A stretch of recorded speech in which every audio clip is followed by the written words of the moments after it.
Okay, I think before we get into the etude, it would be good to practice going from 16th notes to triplets. And that can be tricky. So the best way to do that is find the common denominator.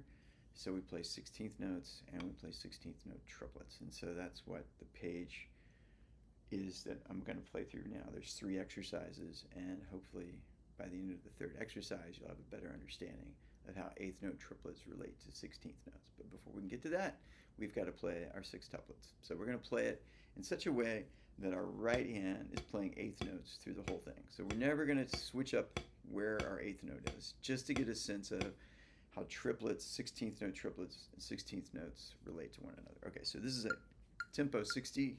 I've got an eighth note, so it's like 1 and 2, and so that first exercise is going to sound like this: 2, a 1, 2, ready, go, right, left, right, right, right, left, left, right, right, 1 and a 2, and 1 and 2, and 3 and 4, and yep. So if you can do it 4 times in a row, you probably have it. So then let's go to, we'll do it at 80.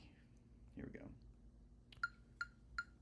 The 1, 2, a 1, 2, ready, go. 1 and 2 and 1.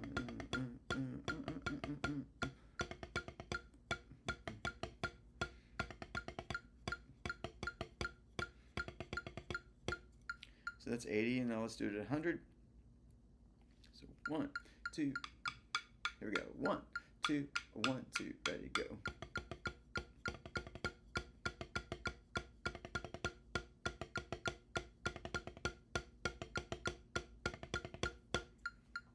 All right, so that's exercise 1.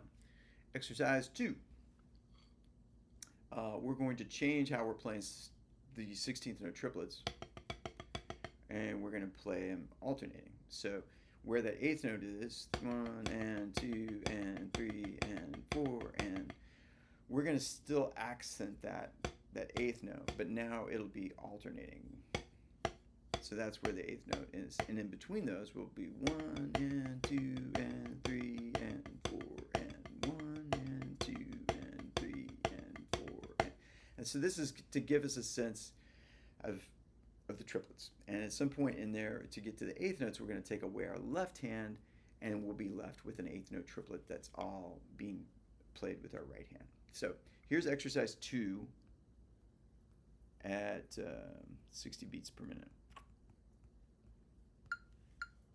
So it'll be 1 and 2 and 1 and 4 and 1 and 2 and 3 and 4 and 1 and 2 and 3 and 4 and 1 and 2 and 3 and 4 and okay, and then let's try it at 80. 1 and 2 and 3 and 4 and 1 and 2 and 3 and 4 and 1 and 2 and 3 and 4 and 1 and 2 and 3 and 4 and cool. And then 100. 1 and 2 and 3 and 4 and 1 and 2 and 3 and 4 and 2 and 3 and 4 and 1 and 2 and 3 and 4 and so now what we're going to do is when we play the sextuplet, we're going to take away our left hand,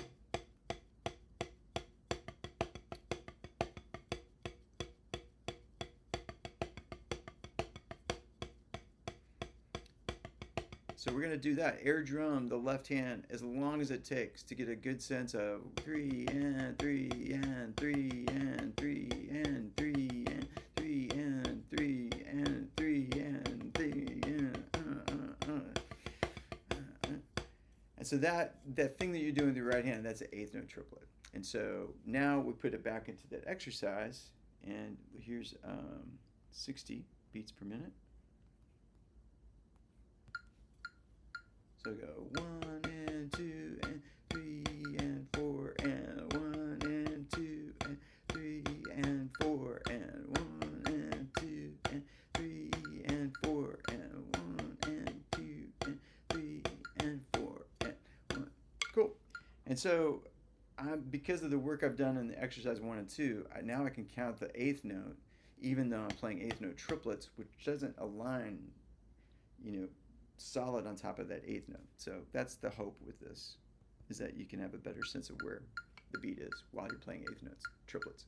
So here's 80 beats per minute. 1, 2, 1, 2, ready, go. 1 and 2 and 3 and 4 and 1 and 2 and 3 and 4 and 1 and 2 and.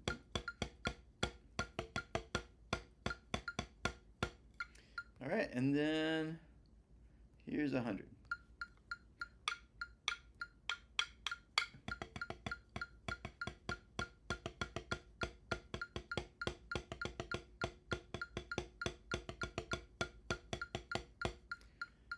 All right.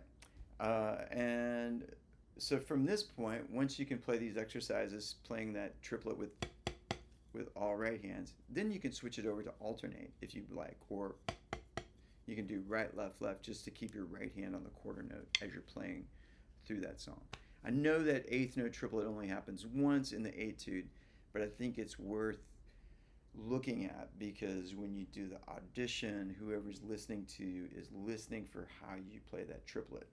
And if you can nail the triplet, they'll be like, this guy's got it. All right?